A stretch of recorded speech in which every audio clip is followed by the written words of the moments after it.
दोस्तों, आज की वीडियो में हम बात करेंगे इरेडा के बारे में। यहाँ पे इरेडा में काफ़ी इंपॉर्टेंट अपडेट निकल के आ रही है, जिसके चलते आने वाले टाइम में आपको शानदार तेज़ी का दौर देखने को मिल सकता है।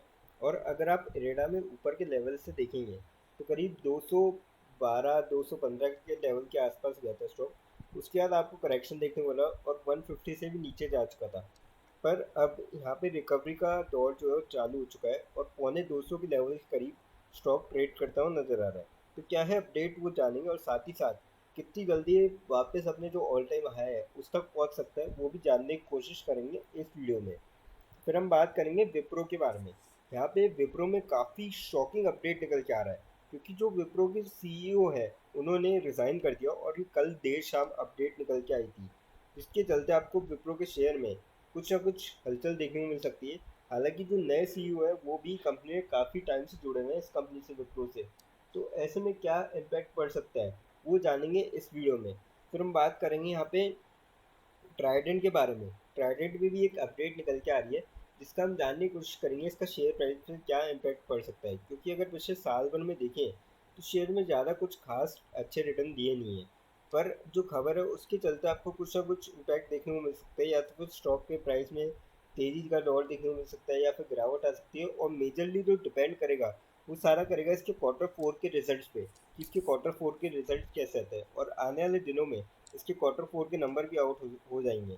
फिर हम बात करेंगे लास्ट में एक ऐसे स्टॉक के बारे में जो आप सभी के लिए लेके आया बोनस बहुत ही शानदार रेशियो में। तो चलिए वीडियो स्टार्ट करते हैं। सबसे पहले इरेडा की बात करें, 176.4 पे क्लोजिंग रही, 18.05 रुपीज़ की तेज़ी देखने वाली और 11.4% आपको स्टॉक में सर्किट लगता हुआ नजर आया। अब बहुत से लोग कहेंगे सर, पहले तो 5% का अपर सर्किट लगता हुआ नजर आता था, पर यहाँ पे जो सेबी के हाथ में होता है कि अगर लगातार किस स्टॉक में बहुत ज़्यादा वॉल्यूम और अपर सर्किट लगता हुआ नज़र आता है तो उसकी स्टॉक की जो अपर सर्किट लिमिट है वो बढ़ा देता है। तो कितनी बढ़ाई है अपर सर्किट लिमिट वो भी जानेंगे अभी। अब बात करते हैं वॉल्यूम की। सबसे पहले इसमें फ्राइडे के दिन 2 CR की वॉल्यूम थी, 79 लैक्स की डिलीवरी उठाई गई थी फ्राइडे के दिन। थर्सडे की बात करें, 3 CR की वॉल्यूम थी, 1 CR की डिलीवरी उठाई गई। हफ्ते की एवरेज की बात करें, 2 CR की वॉल्यूम थी, 1 CR की डिलीवरी उठाई गई। महीने की एवरेज की अगर बात करें, 3 CR की वॉल्यूम थी और 1 CR की डिलीवरी उठाई गई। तो काफ़ी सही वॉल्यूम में जो है स्टॉक ट्रेड करता हुआ नजर आया। अब आप देख सकते हो वाई इज रेडा शेयर स्काई रॉकेटिंग। तो इसके पीछे आप देख सकते हो कि पिछले हफ्ते 5 ट्रेडिंग सेशंस जो हुए उसमें से 3 दिन आपको अपर सर्किट लगता हुआ नजर आया। यहाँ पे आप देख सकते हो मंडे, ट्यूसडे और वेडनेसडे, और 2 दिन हायर मतलब जो प्रीवियस क्लोज था उसके ऊपर क्लोजिंग देते हुए नजर आया। तो काफ़ी बढ़िया बात थी। और इस 3 दिन के चलते यहाँ पे जो है जो एक्सचेंजेस थे उन्होंने इसका स्टॉक का जो अपर सर्किट था 5% से 20% किया था 5 अप्रैल को। तो अगर ये लिमिट नहीं बढ़ाते तो आपको दोनों दिन भी अपर सर्किट मारता हुआ नजर आता है स्टॉक। अब बात करें जो उसकी पीछे की तेजी की वजह बन रही है, वो है कि आप देख सकते हो यहाँ पे 24,200 करोड़ की यहाँ पे फंड रेजिंग करने जा रही है। और जब भी बॉन्ड्स के माध्यम से फंड रेजिंग होती है तो उसमें ये माना जाता है मैक्सिमम टाइम कि जो शेयर है वो एकदम फेयर वैल्यू पे ट्रेड करता नजर आ रहा है। तो आप समझ सकते हो कि शेयर अपनी फेयर वैल्यू पे ट्रेड करता हुआ नजर आ रहा है और काफ़ी बड़ा यहाँ पे फंड रेज होने जा रहा है। इक्विटी में थोड़ा सा डिस्काउंट पे रेज करा जाता है जब इक्विटी के थ्रू फंड रेज किया जाता है तो। पर बॉन्ड्स में आपके पास मौका है कि आप यहाँ पे शेयर को बाय करके चल सकते हो और लॉन्ग टर्म के पॉइंट ऑफ व्यू से काफ़ी अच्छा शेयर है।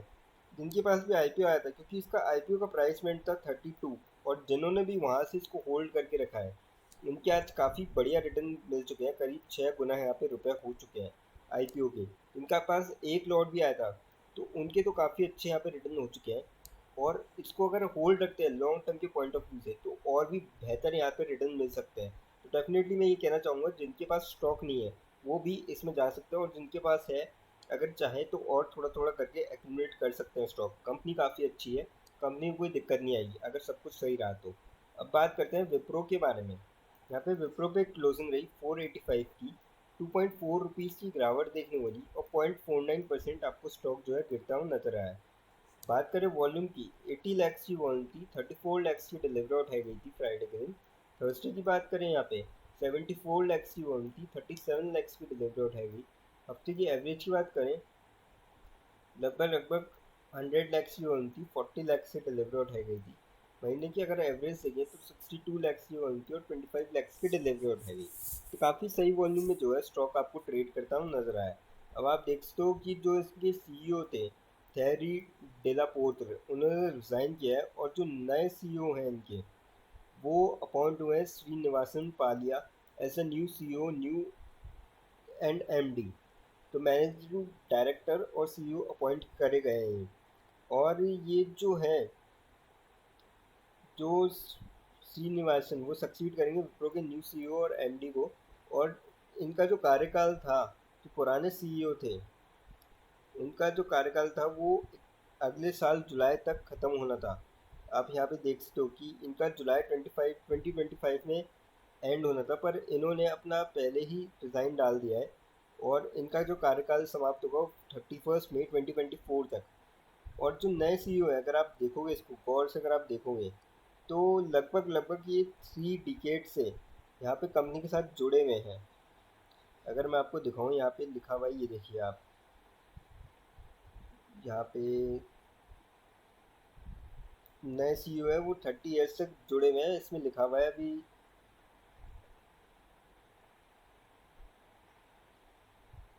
तो काफ़ी बड़ी बात है कि इतने पुराने जो कंपनी के हैं, जो कंपनी से जुड़े हुए हैं पिछले 3 डिकेड से, उनको यहाँ पे सीईओ बनाया जा रहा है। तो हो सकता है कि उनका जो इफेक्ट है वो इससे भी बेहतर देखने को मिले। और हो सकता है कि आपको कल के दिन थोड़ा सा नेगेटिव इम्पैक्ट भी देखने को मिले स्टॉक के अंदर, क्योंकि सडन रिजाइन आया है।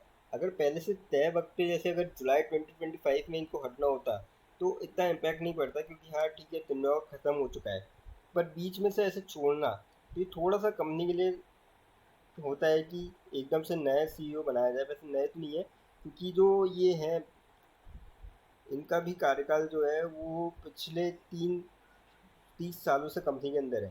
तो हो सकता है कि ये कंपनी को अच्छे से समझे और जो इनकी लीडरशिप में आपको अच्छी खासी तेज़ी का दौर देखने को मिले। तो डिपेंड करेगा कल किस तरफ जाता है। तो अगर आपका लॉन्ग टर्म का पॉइंट ऑफ व्यू, तो आप इसमें निवेश करके चल सकते हैं, क्योंकि ये बोनस का बादशाह भी कहा जाता है शेयर।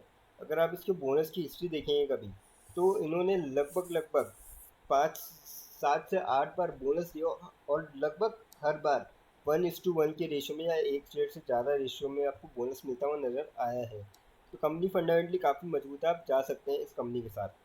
अब बात बात करते हैं ट्राइडेंट के बारे में। यहाँ पे 41.2 पे क्लोजिंग रही, 0.4 रुपीज़ की गिरावट चढ़ता हुआ नजर आया, और 0.98% आपको स्टॉक चढ़ता हुआ नजर आया। साल भर के अगर आप रिटर्न देखेंगे तो 11.5 रुपये के रिटर्न दिखाए, 38.26% के रिटर्न है। 6 महीने में देखेंगे तो 12.25% के आसपास, और महीने भर में देखेंगे तो 5% के आसपास। 52 वीक्स हाई की बात करेंगे तो 52.9 का बनाया था, और 27.9 का इसका लो था। पर स्टॉक में आप देख सकते हो इसका जो रिजल्ट है पिछले कुछ क्वार्टर से थोड़ा सा ख़राब रहा है। अब इसका रिजल्ट आने वाला है। पहले वॉल्यूम की बात करें अगर, तो यहाँ पे जो वॉल्यूम थी, 2 करोड़ की वॉल्यूम थी फ्राइडे के दिन, 67 लाख की डिलीवरी उठाई गई थी। अब थर्सडे की बात करें, 2 CR की वॉल्यूम थी, 1 CR की डिलीवरी उठाई गई। हफ्ते की एवरेज की बात करें, 3 CR की वॉल्यूम थी, 77 लाख की डिलीवरी उठाई गई। महीने की एवरेज अगर देखें तो 1 CR की वॉल्यूम थी और 49 लाख की डिलीवरी उठाई गई। तो काफ़ी सही वॉल्यूम में जो है स्टॉक आपको ट्रेड करता हूँ नजर आया था। अब अपडेट की बात करें, तो care रीअफर्म्स credit ratings of Trident with stable outlook. तो खबर तो काफ़ी अच्छी है, पर जिस तरीके से इसके क्वार्टरली रिजल्ट आए थे पिछले कुछ टाइम से, तो जिनको भी नया निवेश करना है और जिनके पास पुराने शेयर है, वो तो होल्ड करके चल सकते हैं, जिनके पास भी 15-20 रुपए के आसपास पड़े हैं। और जो नए निवेशक हैं, उनको यहाँ पे वेट करना चाहिए इनके क्वार्टरली रिजल्ट का, क्योंकि पिछले कुछ टाइम से थोड़े से ख़राब नतीजे निकल के आए थे। तो ऐसे में अगर नतीजे फिर से थोड़े ख़राब निकल के आ सकते हैं, तो आपको मौका मिलेगा कि आप नीचे इसमें एंट्री लें। तो आप वेट करें तो ज़्यादा बेहतर रहेगा, और आने वाले 1 महीने के अंदर अंदर हो सकता है इसके क्वार्टरली रिजल्ट भी आ जाए। तो डेफिनेटली आप उसके बाद निवेश कर सकते हैं। अब बात करते हैं उस स्टॉक के बारे में जो आप सभी के लिए लेके आई है बोनस। कंपनी का नाम है इंटीग्रेटेड इंडस्ट्रीज लिमिटेड। 624 पे क्लोजिंग रही, 8 रुपये की तेज़ी देखने मिली, और 1.25% के आसपास आपको स्टॉक चढ़ता हुआ नजर आया। साल भर के रिटर्न देखेंगे तो 1015% के यहाँ पे बढ़िया रिटर्न दिखाया है स्टॉक ने। 6 महीने के देखेंगे तो 85% के आसपास बढ़िया रिटर्न है। महीने भर में देखेंगे 5% के रिटर्न, क्योंकि मार्केट में करेक्शन हुआ था थोड़ा महीने भर पहले।